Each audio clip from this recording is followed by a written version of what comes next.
Hello, beautiful people, and welcome to Searching for Dragons. I'm Snappy, and I'm joined today by my dear friend and co-host, Graham. How's it going, Graham? Blessed to be in a home in this cold weather. Man, what a good way to phrase it. Seriously blessed, man. What is it like out there in Ottawa right now? It's minus 32, which is minus 26 Fahrenheit. My God, minus 32. So what's it here in the Sioux? Let me just see. Or was that earlier, anyways? Oh wow, 32. Okay, right now we are at minus 16 Celsius. So I think that's what, 4 Still degrees. cold. Yeah. Still But minus chilly, 32 is ridiculous. Yeah, I had to go out to the pharmacy and it hurt my face. Oh my gosh. And Ottawa, is always such a wind tunnel of a place. It is. It is. And, I'm just feeling very grateful to have a warm place to be safe. Yeah, that's such a beautiful thing, right? Blessed. We're all blessed. And we're blessed to be here with you all. So thank you guys for tuning in. It's really, Yeah. really a true, true pleasure. And we're searching for dragons. So this is the show where we talk about artists who create their art from a magical perspective. And today we're going to be talking about a new artist. This is a writer, a poet, and their name is Sean M. Huber. Huber. So you were telling me Uber. How do you pronounce it? Sorry? Huber. Huber. All right. So you were telling me there's not too much known about this gentleman. Um, we do know that they were a leftist activist and that they're a writer. And why don't you tell us what you That's know good. about the artist? I will just read the biography from the chapbook, All if right. that's okay. Of course. Sean M. Huber is a writer working within the interstitial spaces of fear, death, and the sacred. His work is an attempt to grapple with the terror inherent in sacred experience, the dark cosmos rattling in the grave of the human body. Oh, wow. That's a great intro. Well written. And definitely up Yeah. our alley. So tell me, why did you want to show us Hecatombs? What did you think that this was great for our show here? It felt like a bit of an almost an outlier, but not quite. It's Mhm. like still dealing with like dark cosmos sort of stuff, but it's about like the being in the muck of matter and just like thriving in face of like destruction. Yeah, before we came on, you were describing him as similar to Walt Whitman and Gas In a Boucher, way. Walt right? Whitman more so from like the free verse kind of like flow and Right. a lot of nature themes, but this is coming from Mhm. like a gas perspective of nature, like the dark beauty, Right. the Yeah. the the, the primal pain, but also beauty in nature and Yeah, our that's and how we interact with nature. amazing. Yeah, I'm looking forward to checking this out. This should be really quite interesting. Um, was there anything else you wanted to say about the work here I before mean, we check you know it what a out? hecatomb is, right? You want Right. Oh, to yes. So that talk was about the other that? thing that immediately came to my mind. It's Hecatomb called is 100, hecatombs. right? So the first time I ever encountered this word was in a myth about Apollo, and he was demanding the sacrifice of 100 heads of sheep, a hecatomb of sheep. Yeah, Yeah, so it's kind of wild. Hecatombs is like hundreds of sacrifices. yeah, yeah. I didn't know that until you mentioned it briefly last time. I was like, oh, that's what hecatomb is. I knew it had a meaning.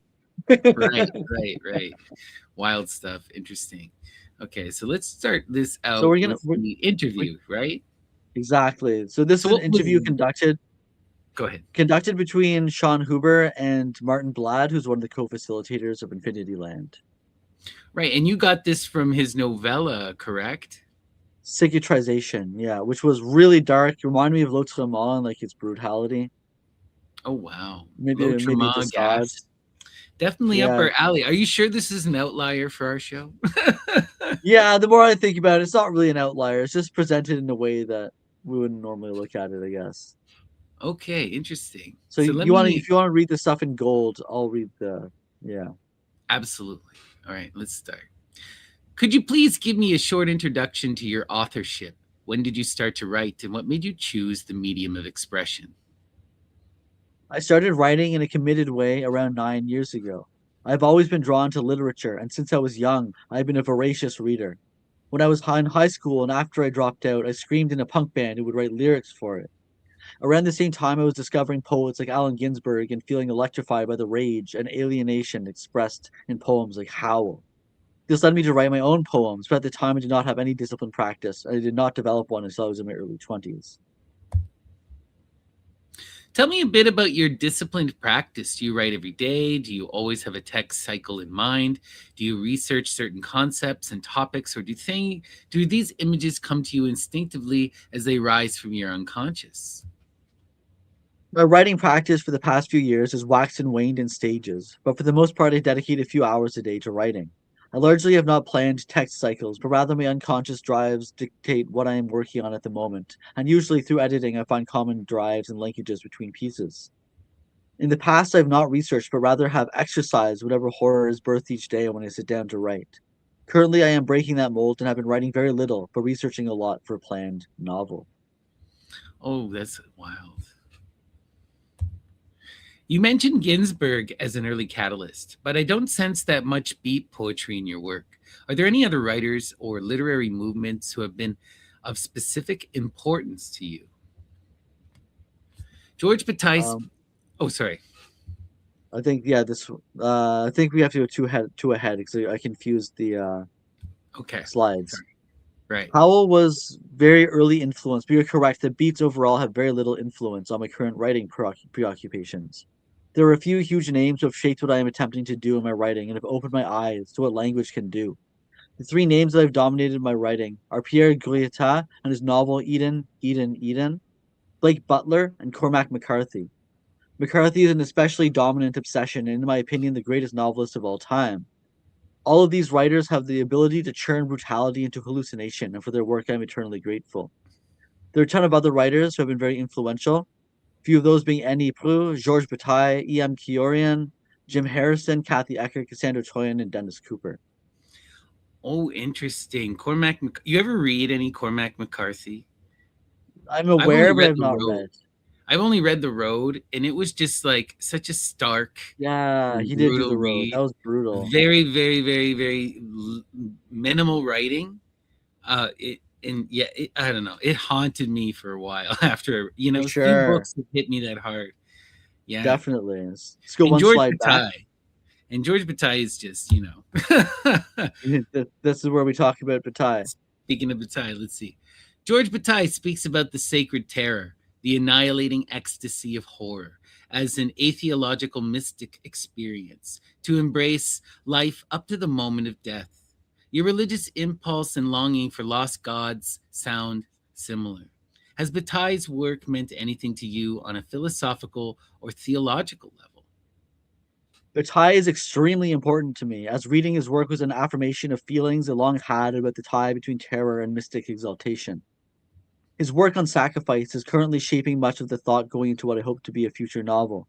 I came to his work in an odd way, through a zine that formatted his Asafel text, The Sacred Conspiracy. That piece still sits in my gut like an ulcer, his lines gnawing at the ground of my being. To quote him extensively from that same piece, we are ferociously religious, and to the extent that our existence is a condemnation of everything that is recognized today, an inner exigency demands that we be equally imperious. What we are starting is a war. It is time to abandon the world that is civilized and is light. Oh, that's beautiful. Right, that return to the chthonic, the return to that wild reality, that earthly presence, and that So tie. amazing. When I always think of Bataille, right, they're talking about that ecstasy of terror. I always think about it's the obliterating of the self in the experience of the all, right? The use of the extraordinary, either through the breaking of taboo or the destruction of the self, mostly the willed death, right? By obliterating the self, you come into the experience of the all, and to me this is at the height of a lot of like the magical experience. We see this reflected in so many of these divine characters. Addis, who goes through sort of a quasi death, by castrating himself, rejecting his virility and his and ascending into purity, becoming the divine feminine. Straya, the goddess who sets herself ablaze in order to rise to the stars in a willed death to abandon the earth, right? So this is such a profound kind of thing. Heracles, even, who he's unconscious, but before he can transcend and become a god, he must be destroyed, and this is just such a profound idea, right? That It is. to experience that, all you have to pass through the ultimate terror. You have to, in essence, experience death, right? Acephal comes from the akephalos in Greek, which is headless. Right. Yeah, and that Remove relates to the Stela of Zhu, right, from the PGM, the headless god, the Ion. And this gets into some wildness. It's become a cornerstone of I have a book, Western The magic. Sacred Conspiracy, on all of his writing around that time. I haven't finished it yet, but it's fascinating. Rooted in Nietzsche and Dionysus. Yeah. Right. George Bataille is incredible. Everyone should check him out. The Accursed Share, the Solar Anus. There's a lot out there that he's done that's Yeah, he's amazing. quite prolific. Talking about you want to get into the satanic and the crazy, read his work on Gilles de Rais.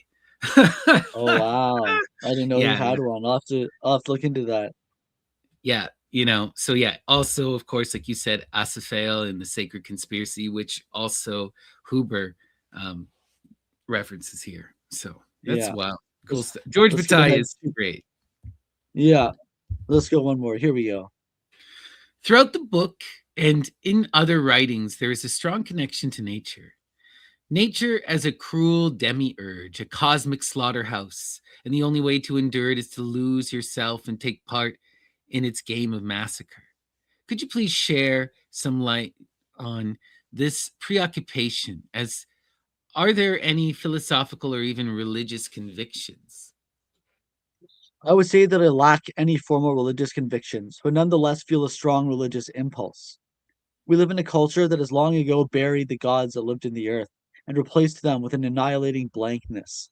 I mourn for a lost animism and viciously desire a connection with the living earth. Alongside this yearning, I see clearly the pain of existence and the dark meat at its center. God is buried in the entrails of something screaming, and that blood both nourishes and obscures the divine. To me, a grasping after God is the frenzy brought about by an intimacy with terror, for only fear is real beyond the prison of the body.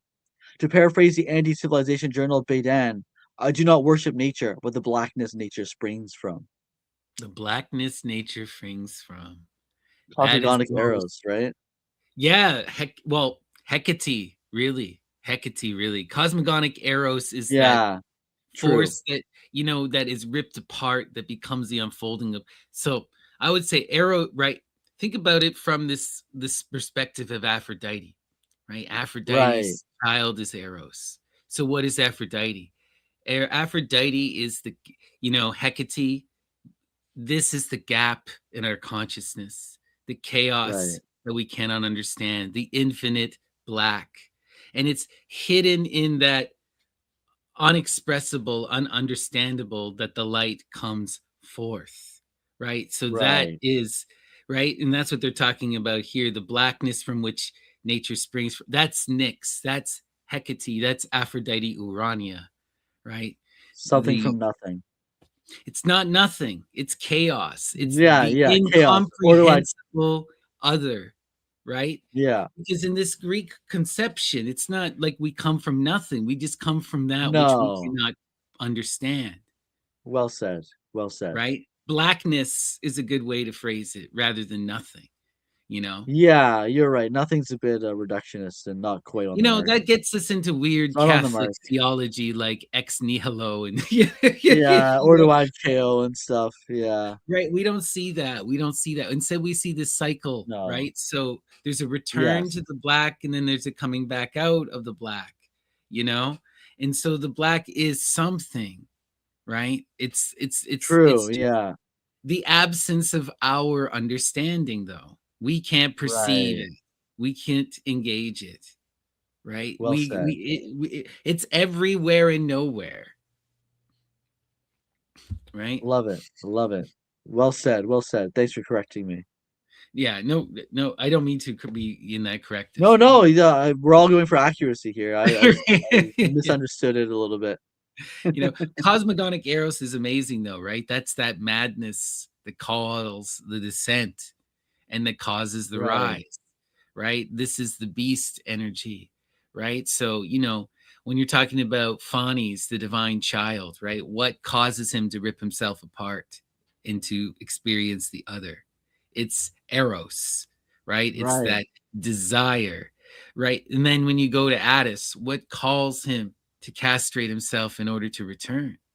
Right? To go through that maddening experience, right? It is the divine madness eros. What is that force that calls us to commit that destruction of the self to experience the all, right? That longing for the other is eros. That right. pain of separation is eros, right? It's wild energy, right? It It's the is sexist in some ways too. um anyway, crazy stuff.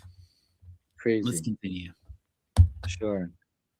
You are much preoccupied with cruel religious cult activity, self proclaimed godheads, and ritualistic blood sacrifices. Do you come from a religious upbringing yourself? What kind of impact has religion had upon your life and your work?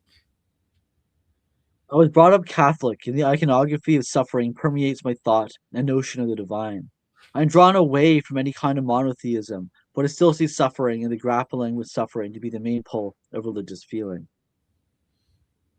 Your narratives are set in mythical landscapes, post apocalyptic yet ancient, steeped in Americana. It sometimes reminds me of how Cormac McCarthy envisioned the Wild West in a manner reminiscent of the Old Testament in his brilliant novel Blood Meridian. Do you feel a need to invent a mythology of your own? It's funny you mentioned Blood Meridian, as it is a book I am obsessed with and have read far more than any other text.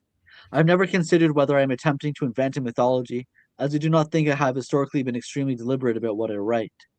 Certain things inside churn and evil, and so I exercise them. Writing for me has always been immediate dictation and almost mechanical in how the images shape themselves. I write what I am fed, and what I am fed is largely scenes of psychic apocalypse. McCarthy is a genius, and there is something brutal and stupid about myself. This comes out of the fever of my writing. It carries the scars of a brain damaged in heat. Oh, that's brilliant. Love it. Interesting. Yeah, I've always intended to read Blood Meridian. I know that's his most famous novel, you know. Yeah, I know people that have read it, but I have not personally. Right. This is one last comment from him, from Sean. I think rage has its own life separate from the human mind, a cosmic rage that vibrates in the inky darkness. I am interested in the blood that is birthed from these psychic and astral wounds, and the worlds birthed in the strange land of the unconscious. What does the cosmic deafness mean to the violence in the human body, the energy burning in the forest of nerves? Oh wow, the energy burning in the forest of nerves.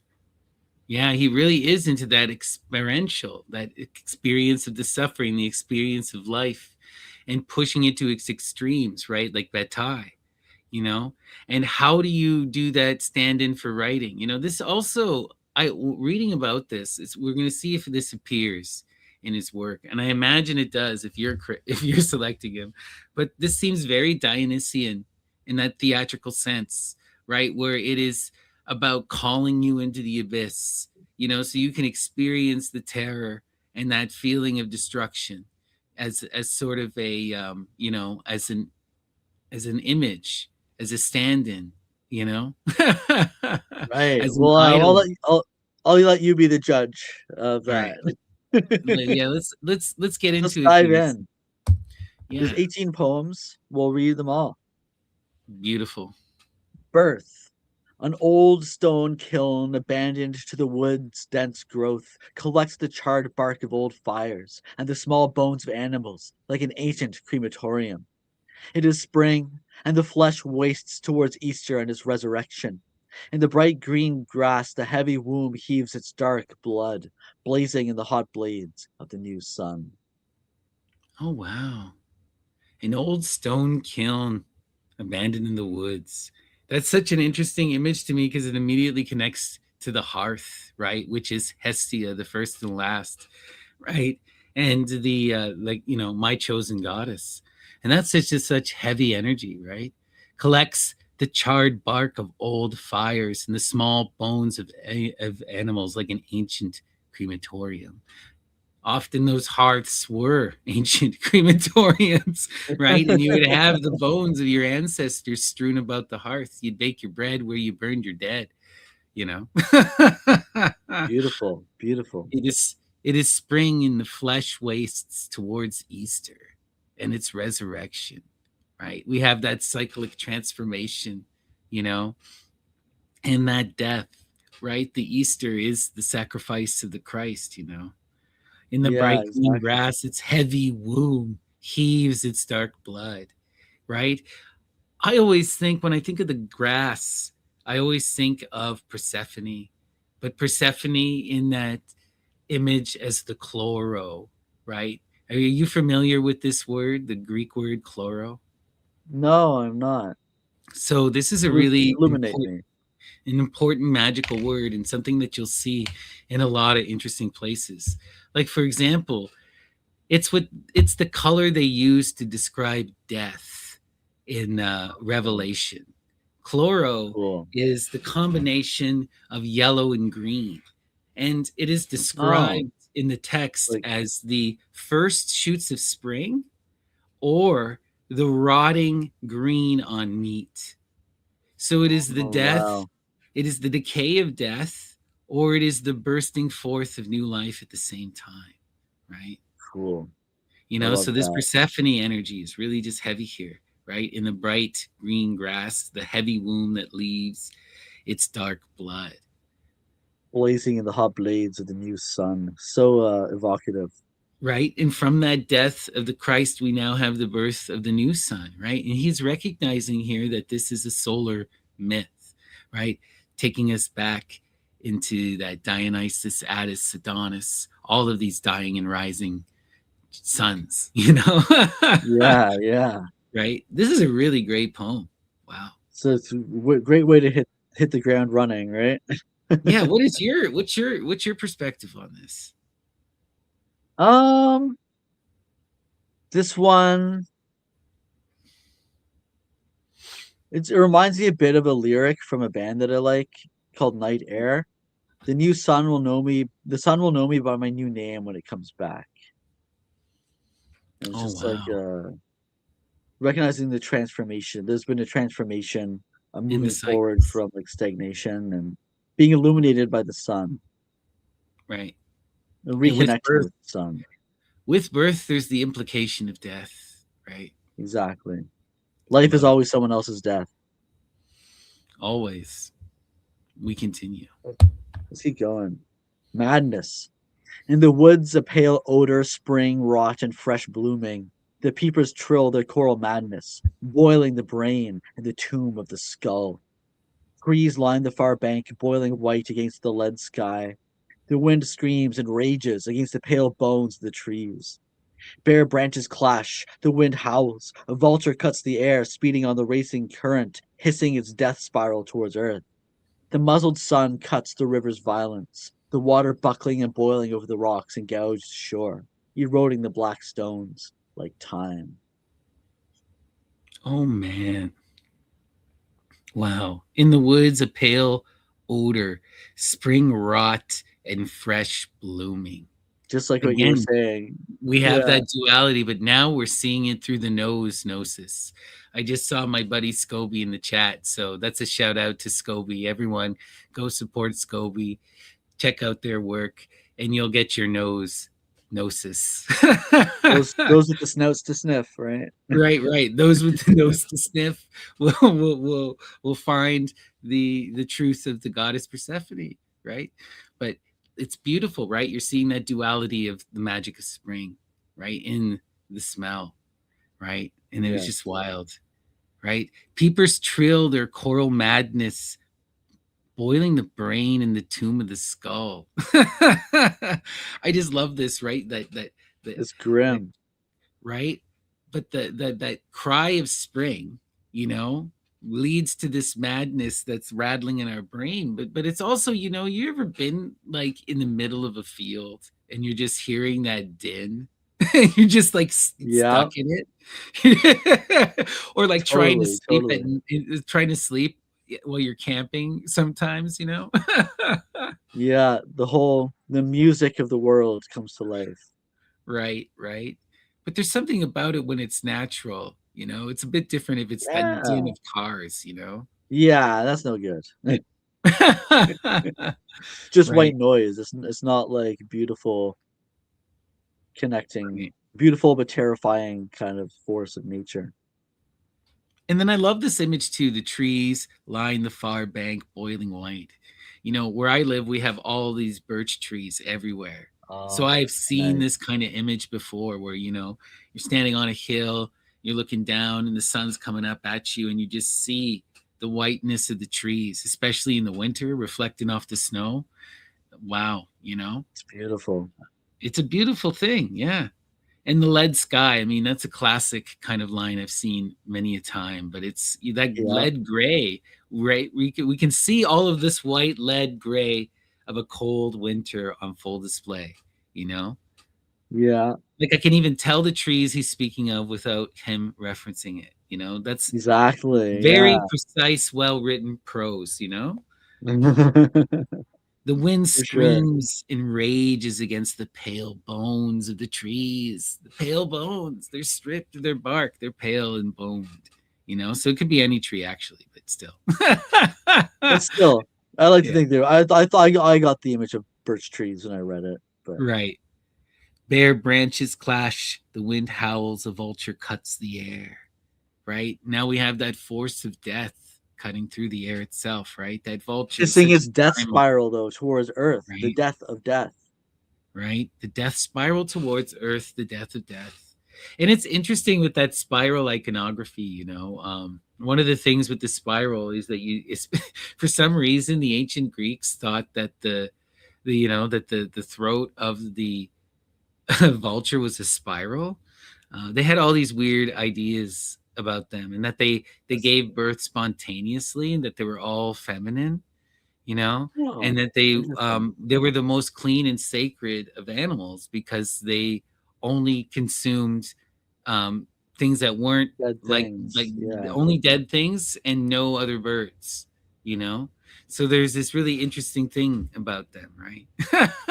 definitely. Spirals are a pretty ancient symbol from like a lot of Right. cultures too. Well, and it just makes me think of a lot of ideas about like the universe and all this stuff. And the vulture connects to Medea as well, and to the story of Prometheus and the consumption of the liver. And the liver often has to do with this symbol about the universe, and it is something that regrows, right? That you use the liver in divination, the haruspex, right, which Yeah, you've the written about. haruspex. Yeah, you know, so it's just totally. interesting. Yeah. Right? I In a love death spot. the water buckling and boiling of the rocks and gouged shore. Something about that's just very like, Right. you Yeah, know, the water boiling and buckling on the shore, right? It takes something the as gouged shore. right? You It don't reminds really witness you don't really think about the gouging of the shore because the tide, it's so for but yeah, it really is gouging the land for over most of time. my life, for most of my life growing up, above our toilet in the bathroom, my dad hung a sign that says perseverance. And it says, in the battle of the stream of the rock, the stream always wins, not through strength, but through persistence. Oh, that's And beautiful. that's been like burned into my brain. That stare at it every time I took a piss, for like 20 years. Like Right, got right, very right. very ingrained in my brain, and so that's what I thought of when I read this. Be careful what you put over your toilets, folks. Yeah, yeah, yeah. That's funny. Eroding the black stones like time. This hit me because I immediately think of the black stones, those meteorites, of the goddess, Yes. like We Cybele and like we a talked lot. about those. We talked about those in the Heliogabalus talk. Exactly. Right. They're big in that Syriac um, cult of the goddess. But you see them all across the Mediterranean in similar things, these worships of the black stone. And it was often associated with this Saturnian time cult, right? The Yeah, cults of the sun, right? Really interesting. Really interesting. totally. Let's keep going. Sacrifice. The dead eye, an opal watching the black wings feeding, the sky roiling blue, black, and frozen, and the winter water, the ivory stones of the teeth sifting water like sand through a glass, the hair, downy sails churning through the creek bed, the opal eye watches its destruction. The deer is rotting, the vulture full, the law fulfills in sacrifice. The law fulfilled in sacrifice, the law of nature, and life continues in its brutal cycle. Wow. Reminds me a bit of Gast in the sense of taking photographs of like using nature to create something, and then taking like a catalog of it as nature reclaims it, and it starts to decay and return to its primal source. What do you make of this image of the opal? He uses it twice here. It seems to be quite, it's a striking one, right? The opal is such a, it's like a, how do you even describe the Yeah, color of an opal? kind of You know, difficult. Yeah, yeah. translucent? Maybe could it be the moon? Yeah, watching the black wings feeding the sky, rolling blue, black, and frozen. The opal Yeah, eye there's, destruction. it's a precious gem. It's this refracting of the lights in this really magical, weird way. There's definitely a lunar significance there, but there's multiple Something levels. more though. Yeah, Yeah, the opal eye watches its destruction and the deer watch dying, rotting, you know? Wow. Yeah, that's a powerful one. I love it. I love it. Man, let's keep going. Sure. Silence. Harsh. The silence. Harsh. There is blood in the brush, and the cold falls like night. Autumn burns its way through the great round, and the leaves flame, a holocaust on the ridge, portending the ash of winter. Doom of long dark, and the icy silence. Harsh. The silence. Harsh. The wind cries. Oh, that's wild. I love this harsh, the silence harsh, that it really sets up the poem and It ends the does. poem with the wind Nice crying, right? little bookends. Right? It doesn't end with the silence, it ends with the cry, you know? It's interesting. But I had to, I almost chuckled because of the Holocaust on the Holocaust, ridge. right? And it just immediately makes me think of like, Immortal. And all Yeah, this yeah. terrible black metal, Yeah, totally, but totally. no, I get that. It's a powerful image though. It's just I've rotted my brain with too much metal, so No, I get it. A Holocaust on the ridge portending the ash of winter, you know? It's about the systematic annihilation of autumn. right? Pretending the ash of winter, that's also the most immortal lyric. Portending the ash of winter. Ah. Yeah, Right? But this is awesome though. This is a great poem. There's it is blood very in the powerful. brush, right? There's blood in those woods, right? And the cold falls Again, like reminds me of Gast again with, right, right, using blood to create images. right. There's a Holocaust on the ridge. It's right. It's not just blood. This is a freaking massacre. This is a Systemic destruction of the massacre. other, right? This is the Exactly. brutalization, the decrepitude of man, you know, portending the ash of winter, right? The ash of winter is coming because of this bloodbath. Harsh the silence, harsh the wind cries. And all that's left is for the wind to cry, right? Because there's nothing left in the face of the Yeah.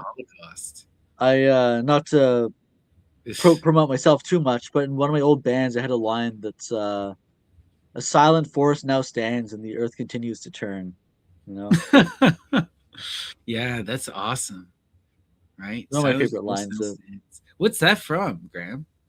It's from one of my old band songs called "We Will All Be Trees," which Yeah, is what's the the name? reference from the deep. Right. Yeah, We your were metal like a mix band. of yeah, a mix of technical death metal and melodic death metal through to black metal through an end. We were together for about 9 years. That's awesome. Let's keep All going. right. Autumn. Here we go. The wind picks up and the goldenrod flashes cruelly in the sun. The trees scream and wrench the bones in their sockets, limbs going bare in the whirlwind. Below, a cove in the mossy rock, a man wearing a mask of red fire, blood painted and cracked in crazed lines. The smell of burnt hair, acrid and ashy, fills the small wood, fills the flared nose, fills the sore throat of the man greased and gnawing the found bones of autumn. Whoa, the found bones of autumn. I Man, love this poem. It's one of my favorites in the collection. yeah, this one is incredible. Right? And it's a complete continuation from the previous poem, right? The last poem Yeah, ended with the wind crying, and now the wind picks up, and the golden rod flashes cruelly in the sun. Right? Now we have those golden rods, beautiful flowers flashing in the sun. The trees scream. Like that's such an interesting line. And wrench I the love it. bones in their sockets, limbs going bare in the whirlwind, right? The trees are screaming as their bark is stripped from them and they're laid bare. Makes me think of the harpies in the Dante's Inferno in the Suicide Right. Forest. The harpies are Right. ripping and clawing at the trees. Oh man. Yeah. That's some heavy stuff for sure. And the man wearing the mask of red fire, blood painted and cracked in crazed lines, the smell of burnt hair. This kind of reminds me a bit of like almost Artaud, where he's like, where when you like hit the wooden block and like can't yell his incantations. Right. And I just love Also, this idea of donning the mask, right? So yeah, it's a theatrical performance, I right? love It's this masks. magical performance, but it's this mask of fire and of death, right? And then again, we're getting that invocation of the smell, right? Yeah, Fills the small wood, flared nose, fills the sore throat, and there's something so acrid and intense about the smell of burning, you know? yeah, Oh man, definitely. greased and gnawing. Like that's a weird, image. The found I love it. bones of autumn, right? So these are fresh bones if they're greased, right? And Yeah. and they've been chewed on. Oh man, like that's Wild intense, stuff. right? Intense. Let's keep going here. Sure. Tree. In a field dark with early dusk, a white tree writhes towards heaven. From a roughing rope hangs a body wreathed in white, swaying like an ivory charm. It is a deer, shot and dressed, wrapped in thin cotton to heat the flies from their hunger. Black hooves tied harshly with twine to heat the sheet in its holding. The tide of wind comes vicious over the bare ground. The body bangs the trunk of the winter tree. The red blood stains the pure white of the bark and flows like sap from fragile flesh. Oh wow. In a field dark with early dusk, a white tree withers Right. towards heaven. Right. Like, this is such a thing because, like, always, sometimes Dionysus is represented as this plant, right? Reaching towards heaven as the tree crying out and striving, right? Attis, that pole that reaches Yeah. toward the stars, you Reminds know? me a bit of Yggdrasil almost as well. Reaching Right. towards you know, the astral Yeah, plane. exactly. Oh, that's a good one. Yeah. You know? From a roughing rope hangs a body, writhed in white, swaying like an ivory chime. That is wild. Ivory bones, right? Blowing in the wind, making music, a dead corpse. Like that is freaking heavy. Right? As heavy as the deer. Yeah, yeah. It is a deer. Shot and dressed, wrapped in thin cotton to keep the flies from their hunger, right? Because this is something they intend to eat, you know? Yeah. Reminds me a bit of oh, what's it called? No, I lost it. Sorry. No worries. Black hooves tied harshly with twine to keep the sheet in its holding. The tide of wind comes vicious over the bare The ground. wind again. Right, right. The wind is all that's witness to this corpse wrapped up, tied tight as it just blows in the wind. The body bangs the trunk. of the winter tree. The red blood stains the pure white of the bark and flows like sap from fragile flesh. So as it hits the tree, that blood is pooling through that freaking Yeah. case that it's covered in, that fabric, and it starts to just get all over the place. Ugh. You can't contain brutality. It permeates everything. Right? Right? You try to keep the flies out, but it's not working here, right? Yeah. Interesting. That's a cool one. Bitter, bitter, bitter the cup, while behind me the river rages through the night, and the smoke drifts slowly from my burning hands, curling in the hard cold light of the moon. Bitter, bitter the cup of knowing that all surrounding the damned lie in their beds, and the dead bodies of animals clog the streaking highways. Bitter, bitter the fruit of their many engines. Oh wow. Bitter the cup. I love that, right? And immediately we get the holy grail, the holy grail, right? The cup, which is the soteria. The goddess is the savior, that force that gives us ionic life. Wow, wow, wow. That's beautiful, man. While behind me, the river rages through the night, the raging river, right? Time continues on, but we have that cup, right? That can grant us that immortality, that transcendental life. And from my burning hands, curling in the hard, cold light of the moon, bitter, bitter the cup of knowing. But, to drink this cup, you're now going to have to be dealt the true taste of reality. It's to lift the veil and to perceive things as they are, right? Yeah, That all surrounding the damned lie in their beds and the dead bodies of animals, the dogs streaking highways, bitter, bitter the fruit of their many engines, right? Oof, right? That again, cup of knowing. life is another death. Life Again, is another death. we create these machines to transport us, and we hit all the dead animals on the road as Right. a sacrifice almost. Yeah, and this cup is also, the cup of knowing, right? It's also the apple of Adam and Eve, right? It's the curse of wisdom and the perception of the real. Now you have to deal with the harsh absurdity of the suffering, right? The limitations of life and the profundity of death, right? And the fact that we are Absolutely. here and we are limited. All you can do is face the absurdity in all of its cold blackness. Yeah. Oof, oof, oof. In the movie Leaves of Grass, Mm. that's a reference to Walt Whitman, but it's a film with Edward Norton in it, and one of the characters says, "We break the world. Everything we do breaks the world. Why don't we try to mend it?" That's beautiful. I'm starting to get the gassed, connections here. Right? Right. Beautiful. Flame. The fields are on fire, and men pant hungry, chewing the leather from their belts. Outside, a mass of raving dreams filling up with the bodies of the dead. Their animal bodies, splayed soteriological and strange, the limbs twined into a nest, glowing with the light of the flesh in the forest.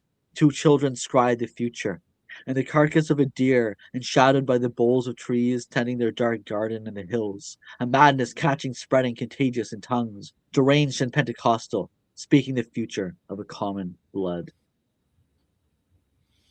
Wow. Deranged and Pentecostal, speaking in tongues. I love that. That's a great one. That's what immediately stood out. But Yeah, fields are on he just fire. Oh, go ahead. Sorry. no, you're good. Fields are on fire and men pant hungry, chewing the leather from their belts, right? Like, man, how desperate are you, right? And the fields are aflame, right? Everything is burning, shit is going wild, right? A massive Yeah, raving, dreams filling up with the bodies of the dead. We can't live in our dreamland anymore as the dead start to pile up in front. Soon or later, you're going to have to face that genocide in front of you, right? First thing, you're gonna have to put up with the flames. You can no longer be in your dreamland, right?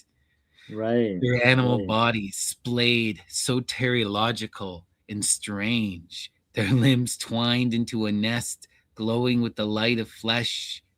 Wow, that is insane. You know, their body's You making a net, right? right? Interesting. And two Interesting. children scry the future in the carcass of a deer. Some more like Harrispex kind of energy there.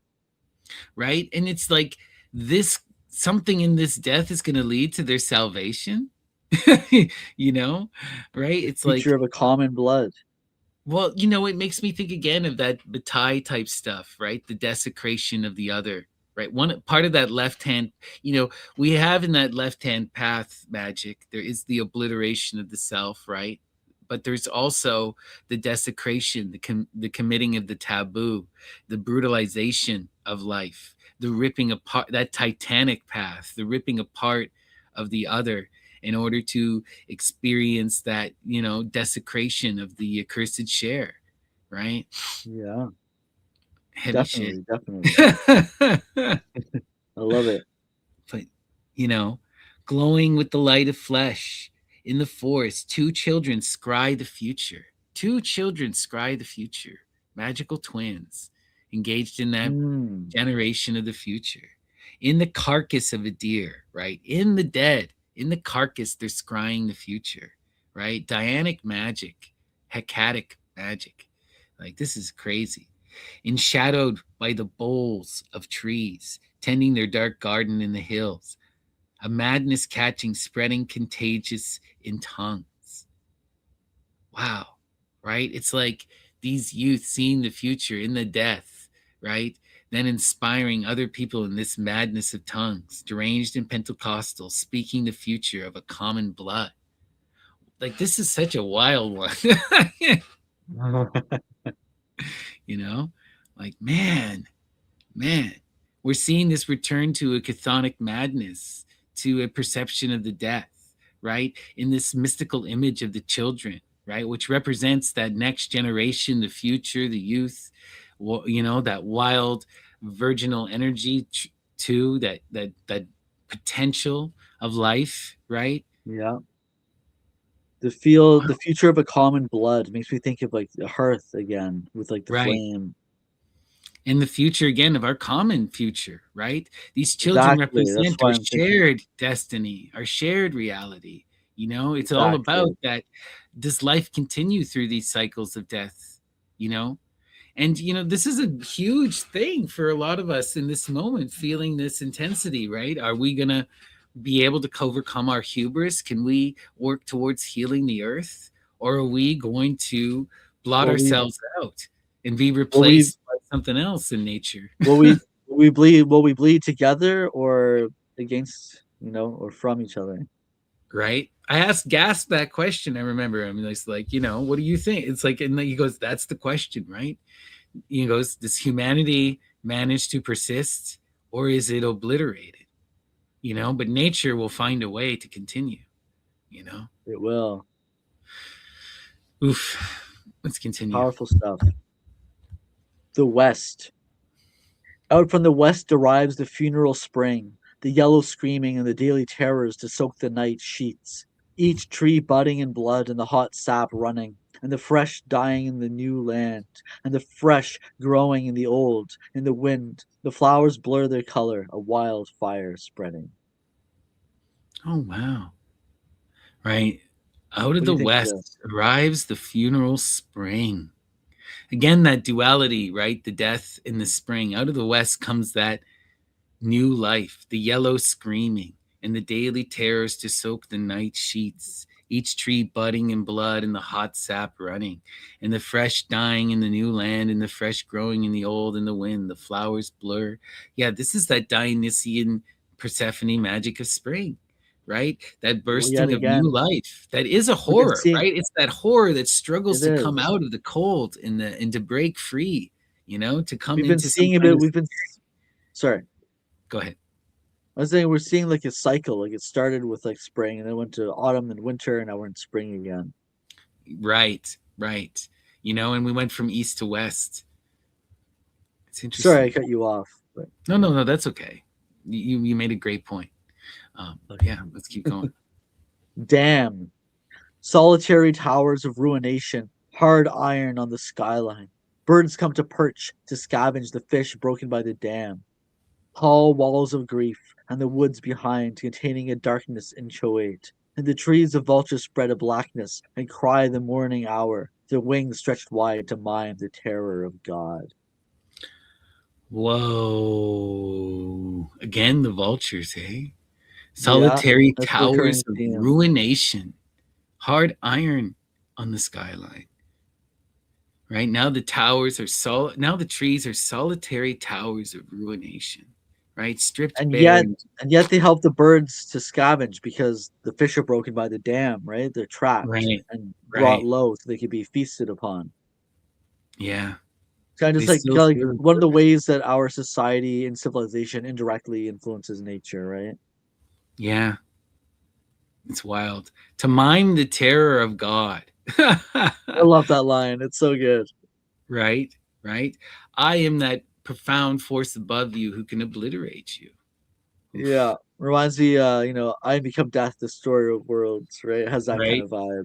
right. Oh man, did you ever play Baldur's Gate? No, I know a lot about it, but I never played it. Okay, so my first introduction to that line, I didn't know anything about Oppenheimer. I'm like 12 years old playing Baldur's Gate, and there's this crazy character in the game named It's a Xanth. He's like or something. He's a wizard, one of your first characters, and he just like will yell that randomly. I am become death, destroyer of worlds. It's really ridiculous. I found it through it's actually a quote from the Bhagavad Gita.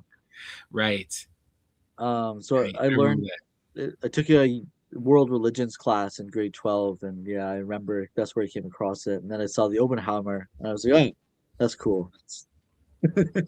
Right. And that's that experience of God is also to experience that terror of being that tyrant, of being that Yeah. force of death upon the world.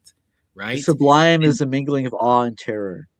absolutely, always, always, that's why when you look at the angels, they're not these images of pure beauty, They're right? like They're these wheels with eyes and like it flaming begins as wings and this stuff. experience of the beautiful, but then it's just this confrontation with the other, right?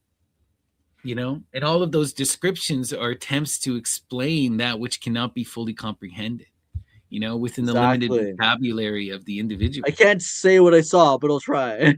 Right. Yeah, that's why we wish all of the people with those kind of dreams are beautiful poets. Yeah, yeah. Let's see. Keep going. Frenzy. Frenzy. The woods shine in a green frenzy. In the distance, geese honk, echoing among the shards of rock like the screams of murdered children. On the river's edge, the thistles are rhymed in white, the river scum marking some salted horror among the nettles. A scene of struggle, thick gray fur twined in thorns, a black milkweed downsodden with blood, and blood spattered on the airy ferns, ferrying a path into the darker cove of rocks, where arrowhead and sharp slit eyes glow in ambush. In the cool of the rocks, the copperheads tend their venom, patient as the day and the silent sun. Oh wow, the What do snakes you make of waiting in this? ambush, right? Waiting to come out. A scene of struggle. Wow, wow, wow, wow. Right? In the distance, the geese honk. Oh man, what do I think about this? Like the screams of murdered children on the river's edge. Oh That man, Such a wild line. right? It The makes me think of thistles Los of, Mal there. yeah, I can see that. The river scum marking some salted horror among the nettles. What it is it's okay. What I keep seeing in this is it makes me think of, in there's this ability to perceive the intensity of any image, right? You can go into these magical depths of the image, and you can perceive within them the extremes of love and strife. For love and strife are inherent in all things, Aphrodite and Ares. And this is him going into the depths of the strife, right? We are being shown this seemingly calm nature scene with the river and the wind and the geese. But then he's like, no, what is this? This is the cry of death. This is, there's those waves that are coming up from the river. That's the scum of death, and he's making you see that which is just behind your perception. If only you looked a little harder, you could see that intensity, right? The blood splattered, Right. right? The black milkweed, right? It's all there, just out of the corner of your eye. The copperheads tend to their venom. Patient as the day in the sun sun. They're waiting to strike. Right, that's what he's getting at. That strife, that violence, that horror is hidden in the rocks of nature. It's present, ever present. you know Yeah, I love it's it. I wild love it. stuff. Death 2. What feeds in the trees? Death. Dark wings brooding in the summer green, agate eyes and wormed tongue rolling in the burnt out skull, screaming, an epidemic madness spread among the leaves. Again, we have crystal eyes. First the opal, and now we have agate eyes Agate, and that's it, yeah. wormed tongue rolling in the burnt out skull, screaming in epidemic madness. Again, right? And this is something this madness is spreading. It's infecting the people around it. You know, this It's a time it's very infecting the affecting nature. trees, Yeah, right? Whoa, heavy. This is a cool one. yeah. Vultures, once again, the vulture. And out into the field, vultures spin their hungry circles, bald domes crowned in fire, blazing under the brutality of the sun. Down there in the grass, down there in the deep green grass, organs nest like ruby eggs covered in the muzzle of their blood. Down there in the grass, down there in the deep green grass, they call to the menacing blackbirds treading the hungry sky. Oh man, treading the hungry sky. That says it all, right? Ever hunger, ever needing to be satiated and fulfilled, ever striving to consume. Oof, right? And the brutality of the sun, the blaze of the sun, right? He's always highlighting the horror behind all of these things, It's a metaphysics floating of in hungry suffering. circles, right? Oh, I love it. I love it. It's a metaphysics of suffering. right. And again, we have the stones with the ruby eggs, right? Covered in the muzzle of their blood, right? Yeah. They But call that to the blood menacing muzzle, blackbirds. right? But the thing with the eggs, right? That which covers them protects them, and Mm, right, that's what allows them to stay alive when their mother leaves. Whoa, it's right. the energy, right? Down there in the grass, down there in the deep green grass, they call the menacing black. Birds treading the hungry sky, right? Oof. The black and the birds just makes me think of Hecate. you know, Again, yeah, you for know, sure. It's the strong energy. right? But that's my personal bias for sure. But it's that Yeah, no, for sure. blackness in the song, in the magic of the wind again too. The birds representing that air, that high. Anyways, cool. Yeah, totally. Let's keep going. Sure. The smoking earth. The soil gives up its held cadavers. The bodies washed pale in the pale rain. Were purified of the formless flesh. The skulls hiss the dreams of the earth's dark kingdom. The sun smokes mutely in the reddening sky, its infernal tide soaking the old earth in new blood. The honeysuckle blooms sweet, and sweet the decay of the body's wine spilled on the grass and the teeming soil. Wow. The soil gives up its held cadavers, the bodies washed pale in the pale rain. Purified of the former flesh, the skulls hiss the dreams of the earth's dark kingdoms. The dead now returning as washed, clean white bone, right? Telling the stories of their long lost kingdoms. Wow. The sun smokes mutely in the reddening sky, its infernal tides soaking the old earth in new blood, right? That call of the sun cries out for new life, right? In the earth, for new blood. The honeysuckle blooms in the sweet decay of the body, wine spilled on the grass and the teeming soil. Now the bodies become the liquor that feeds the honeysuckle, right? The wine, Wild. Dionysus for sure here. And this the smoky energy. is really comes through in the artwork by Christopher Frio. That's The beautiful. whole thing, you get this like sense of smoke and like gray washed Right. Everything is landscape. on fire. Yeah. The smoke fills the nose, fills the throat, as they say in an Right. earlier poem. Right. Like that other We poem just wanted that to show that there's some really cool artwork in here as well. It's not just yeah, poetry. that's amazing. It's a really cool piece. It is. Let's keep going. The mountain dead. The dead, I hear them calling. Buried under mountain sledge, the dead fall tomb. They scream with the earth's stone mouth. In night blindness, I wander the moon, a burning scythe, the bloody light churning tides on the wind-blown ridge. In tinder duff I lie and dream the mountain dead. Oh wow. I hear the dead calling, buried under mountain sledge, the dead fall tomb. They scream with the earth's stone mouth. Wow.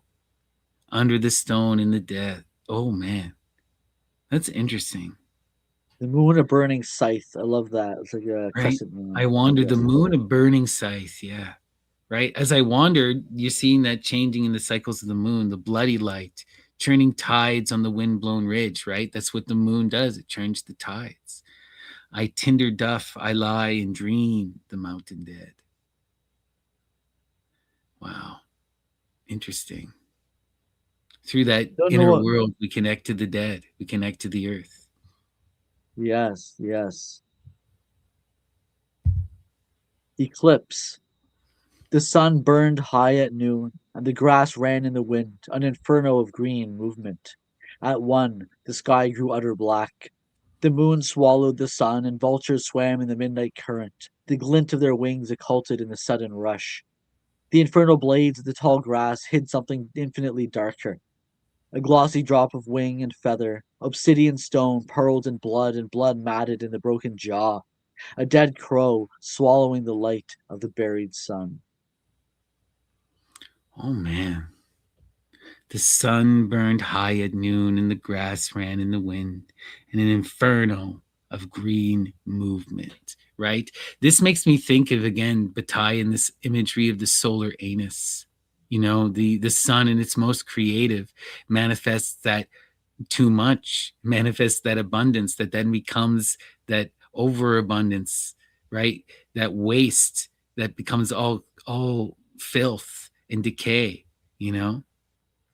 Really heavy. At one, the sky grew utter black. The moon swallowed the sun, right? That's what we see, that moon overtaking the sun, right? And vultures swarm in the midnight current, the glint of their wings, occulted in the sudden rush, hidden and occulted in the sudden rush, the wings, right? Wow. So you don't even see them anymore. The infernal No. blades of the tall grass hid something infinitely darker. A glossy drop of wing and feather, obsidian stone perched in blood, and blood matted in the broken jaw, a dead crow swallowing the light of the buried sun. Now we're seeing that force of death embodied in the crow, swallowing the sun, burying it, right? Taking it into the earth, taking it in that Yeah. eclipse. But you know, the sun brought into the earth, killed and brought into the earth is what?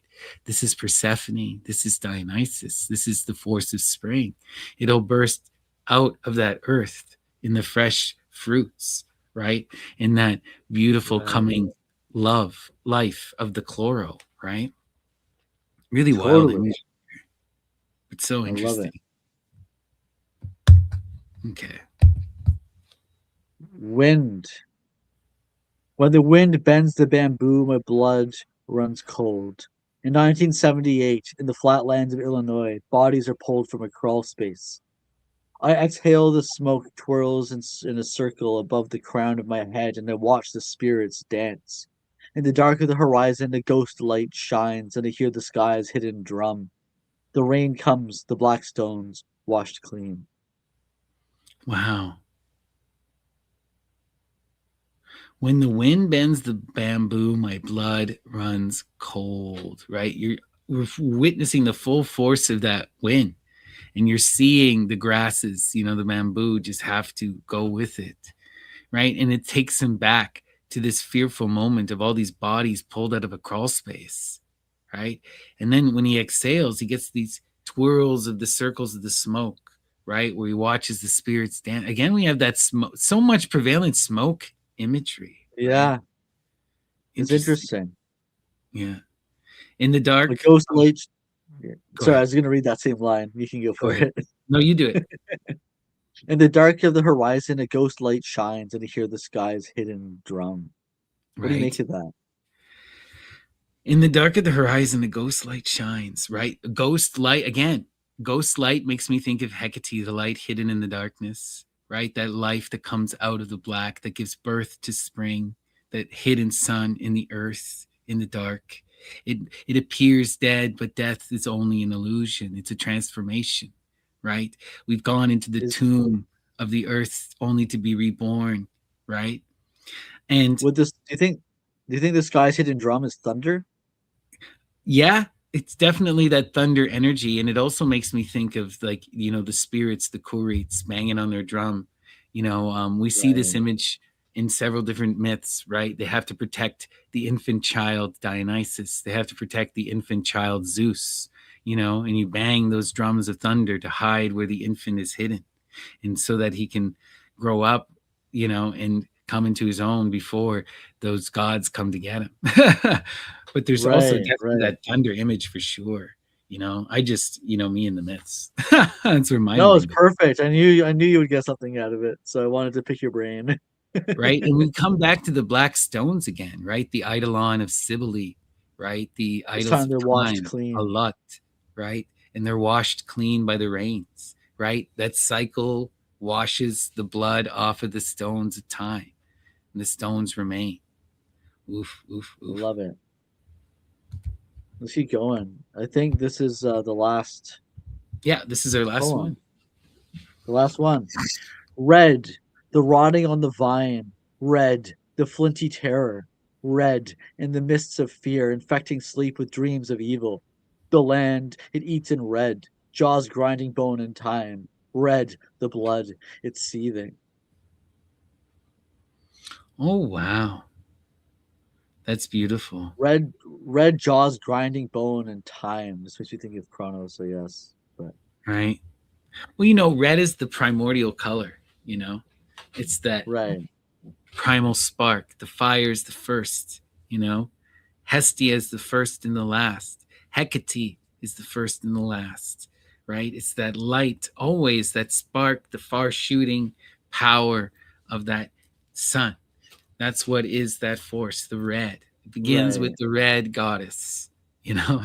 right. Right? Wild, wild stuff. The blood, right? Because it is the fire, but it is also the menstrual blood, the life blood, you know? Right. Stuff. The rotting on It's the vine, seething. red, right? Oof. It's heavy. The blood, it's seething. It's seething. Makes me think of the Furies. Right. It also makes me think of just life is this constant battle, this constant struggle to survive and to persist in generation. So the blood is always seething, and he's again calling us to this, the constant scream, suffering, and pain of life. The wild chaos that is life, the absurdity and the anger and rage of it all. you know no one asked to be born. No one asked to be here. No one knows what the hell is going on. And we all have to wrestle with our profound limitations and our inability to comprehend.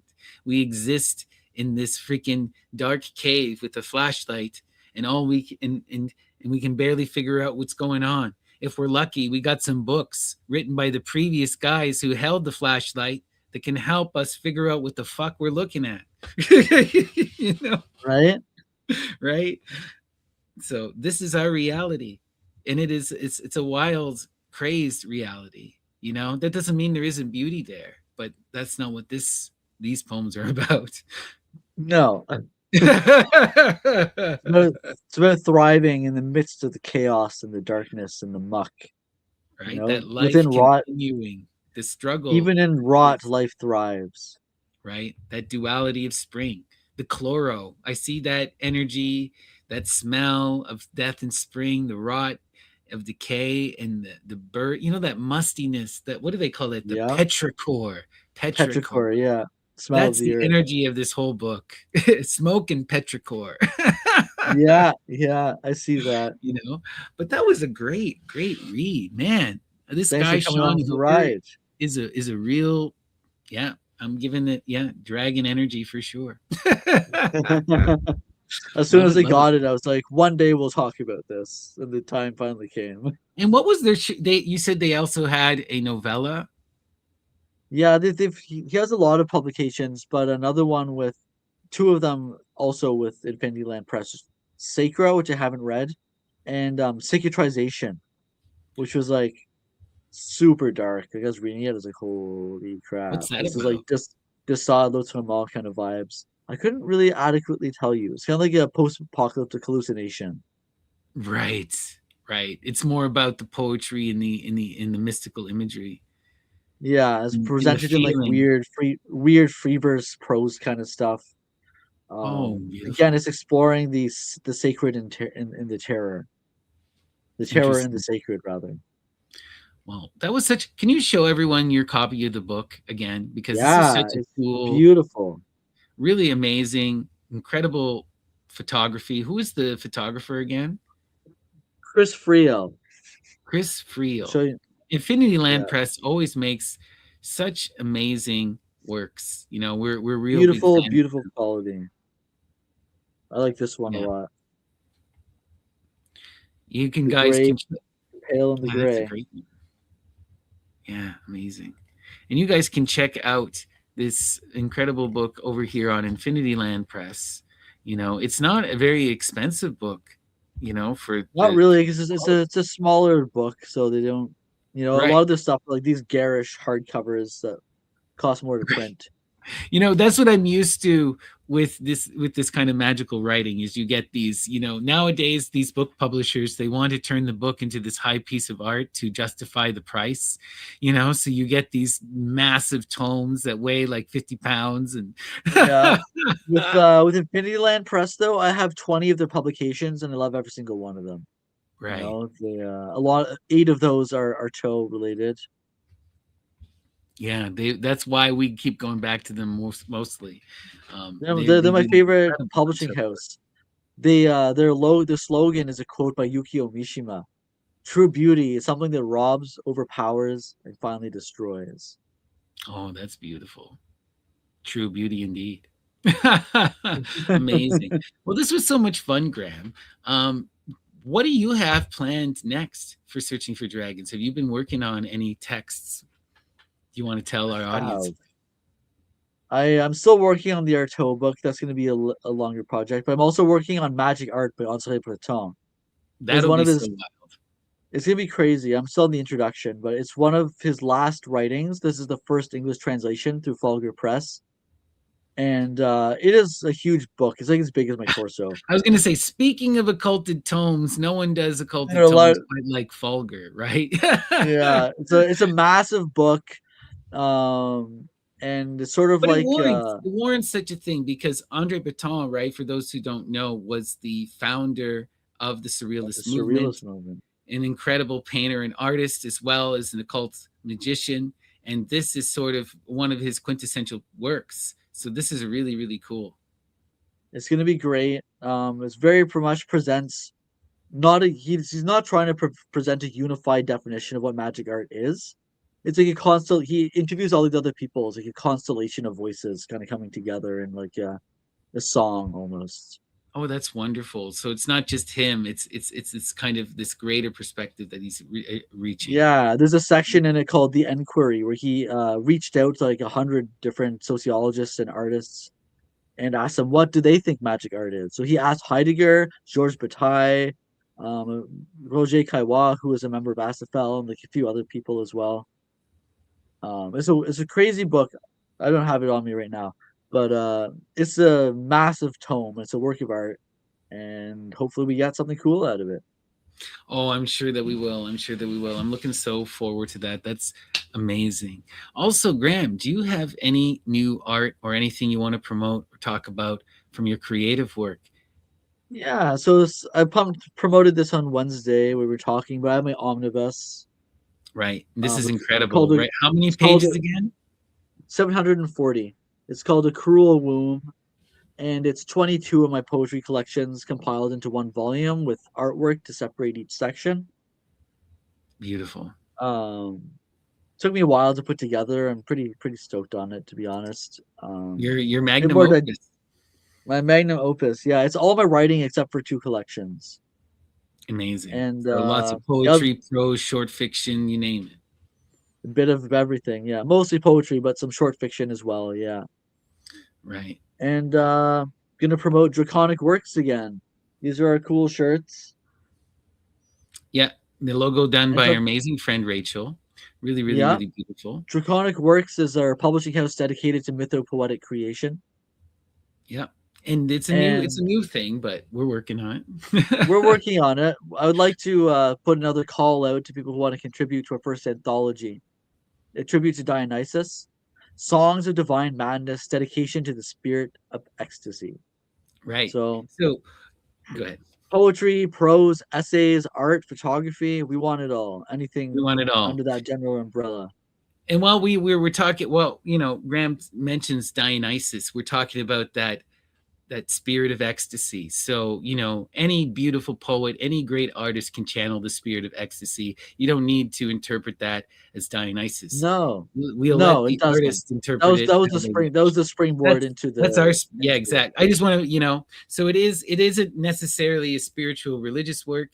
It is an No, ecstatic work, right? It's a work of exactly. inspired poetry, and it is about that kind of force of experience, right? We want to talk about life in its most intense and its most profound, right? And you can go in that Dionysian direction, or you can go You any way you can. It's want. not necessary though. Yeah. Yeah, but So if you got anything you would like to submit, send it to us, right? in the link, I believe in the description, there's a link to our big cartel, and under submissions on the site, you'll find my email. So email me there, graham.quinn@gmail.com. And I'd love to see what people come up with. There've been some right? crazy, awesome submissions already that I'm pretty stoked on. So, Yeah, our friend Gas Boucher is submitting a bunch of poetry. Both Graham yeah, and I will be submitting a bunch of poetry. Our friend Banvi, who does a lot of work with you through your various chapbooks, is going to be submitting some original new art. Yeah, yeah, so there's a lot of really cool stuff. yeah. My friend Blake Right. contributed an essay Blake, about ISIS and queer representation. right? Which is amazing. That's such a cool idea. Just Yeah, wild. it's a beautiful piece of writing. So yeah, anything doesn't have to be poetry. It can be prose, essays, photography, artwork, whatever you think fits in that general umbrella. Right. We Well, want thank it you, all. Grant. This has been so much fun. This was awesome. Any final words you want to leave our audience with about Sean Huber and Hecatombs? Um, what to leave with this? What to leave with this? I guess, we don't know how long we're going to be here, so enjoy it while you can. Connect to nature, go outside, see some of the beauty in the world. Even though it's dark, there's glory. Right? You got to experience life in all of its But totality. There's magic in the fear and in the suffering and in the wildness. Yes, it is intense. Yes, it is terrifying, but that's what's real. That's what makes life alive, right? listen to pain, it's teaching you something. Exactly, right? Wonderful, wild stuff. What a beautiful piece. And everyone, make sure you go support Sean M. Huber and check out his work, Hecatombs, on Infinity Land Press. And with that, we're going to say goodnight and make sure you come back next time when we hope to dig into magic art by, and what is Breton? Andre Breton. Andre Breton. All right. Sorry. All right. Thank you No guys. worries. Peace and love. Take care, Peace and love. everyone.